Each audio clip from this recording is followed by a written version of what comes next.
Bom, depois que a paciente já fez a documentação, já conversou com a secretária, já tem toda a estrutura então de trabalho preparada, nós recebemos então do centro de documentação a documentação do paciente antes dele aparecer no consultório.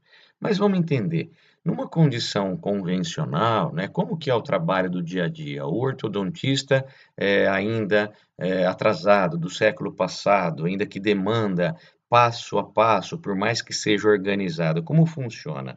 Então, primeira consulta, normalmente com o paciente, vai apresentar o ortodontista, fazer análise facial oclusal, ele está sentado, abre a boca, fecha, conhecer os motivos aí, queixas, expectativas do paciente, preenchimento de fichas ortodônticas, explanação dos tipos de aparelho, avaliação comportamental do paciente e pedido de documentação. Olha, tudo bem? Nós vamos pedir uma documentação ortodôntica para o senhor, para que nós possamos então avaliar o seu problema. Ótimo, isso daí é o do passado, é o ortodontista ainda ultrapassado, é aquele paciente que não liga, né? Hoje eu estou fazendo uma via sacra, eu vou nesse, mas eu vou no outro, depois eu vou no outro. Então, isso é aquela condição antiga, né?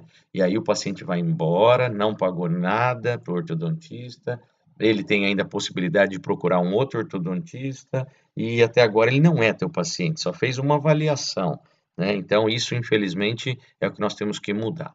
Aí o paciente fez lá, então, sua primeira consulta sem o paciente, com planejamento ortodôntico, sem o paciente. Então, chegou a documentação. Então, agora o paciente foi embora, depois de 10, 15 dias, se ele não perdeu a ficha, né, se aconteceu algum problema no meio do caminho, nós vamos agora, então, receber a documentação dele no centro de documentação, ou de papel, ou via correio, né? Então, recebemos a documentação. Agora nós vamos sentar e avaliar. Face, sorriso, queixa do paciente, relação molar, avaliação intrabucal, saúde periodontal, linhas médias, posicionamento maxila-mandíbula, padrão de crescimento, idade. E aí a gente pode até chegar um pouco mais longe, né? Já estamos atrasados, né? Ultrapassado. Avaliar o grau de complexidade do tratamento. Isso é essencial. Mas lembrando, meu paciente está na casa dele ou ele está em outro ortodontista fazendo a sua consulta e você está avaliando a documentação dele na sua mão, no seu consultório ou na sua casa. Então, para que a gente possa montar um plano de tratamento, um planejamento de tratamento, é essencial que nós tenhamos informações, mas mais do que essas informações, que é uma regra que todo paciente tem, a gente fala diagnóstico é igual para todos, né? Todo ortodontista que vê uma classe 2, ele vê uma classe 2. Não dá para ter meia classe 2 para um e classe 3 para outro, né? Então, o diagnóstico é sempre igual no paciente para todos os ortodontistas. Então, eu quero mais do que isso, eu quero avaliar o tamanho do problema. Então, primeiro temos ali uma lista em que fazemos a linguagem de leitura. Então, o que eu vou fazer?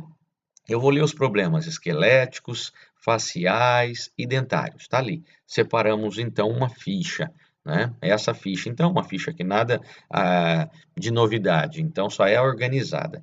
Agora, do lado, vocês veem que o Cangialosi, em 2004, na American Journal, deu um presente para nós, um checklist, né, o índice do grau de complexidade. Então, você vai somar o que você viu e avaliar o tamanho do problema.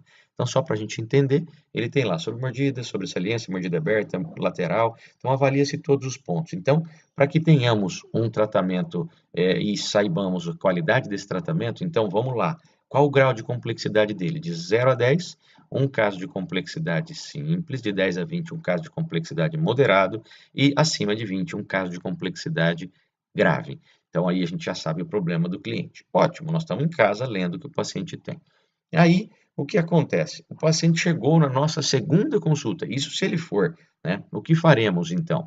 Explanação oral e visual do material diagnóstico, repetir sobre as expectativas do paciente. Isso, é claro, demorou mais ou menos aí em torno de um mês, né? E enquanto isso você não tem dinheiro do paciente, não tem contrato fechado do paciente, não tem nada, mas tudo bem, nós estamos fazendo um processo de entendimento de todos os passos. Objetivos do tratamento, opções de tratamentos, vantagem e desvantagem de cada opção, investimentos do paciente, então o que ele pode ou não investir, tempo previsto do tratamento, agora explanação e assinatura do contrato feito com a secretária e aí a montagem do paciente usando o aparelho. Então, se a gente olhar nesse ponto agora, nós estamos com o paciente que nós vimos ele 3 vezes, certo? Como assim 3 vezes? Uma primeira consulta, aí uma segunda com a documentação sem ele, e a terceira vez que ele está vindo falar comigo. Agora, quem sabe, ele vai fechar o contrato comigo, né. Então, nesse mês inteiro, esse paciente já passou pela nossa clínica e está sem aparelho. E lembre, se o paciente na primeira vez não fechou um contrato, a chance de ter a segunda é inexistente, tá? É grande, é 100% da possibilidade dele não colocar o aparelho. Então, a partir daí, deu certo. Vamos dizer que nós fechamos o contrato e o paciente vai tratar com a gente. Então, aí nós vamos montar a sequência mecânica do tratamento. Então, salvar o material do PDF que foi conversado, que aí é as características, né, do paciente. Então, sempre ter comunicação, fotos de controle e possível documentação. Então, nós estamos vendo algo organizado, porém não eficaz. O que que é eficaz? Que resolve aquilo de uma vez. Então nós temos que pensar, é possível trabalharmos, então, fazendo tudo isso que vocês viram de maneira organizada e fazer com que o paciente venha já na primeira consulta física com o ortodontista e já saia de aparelho? É. Então, fiquem atentos ao nosso próximo módulo, próximo capítulo aí do que vocês estão vendo para a gente saber o que é o tratamento do paciente.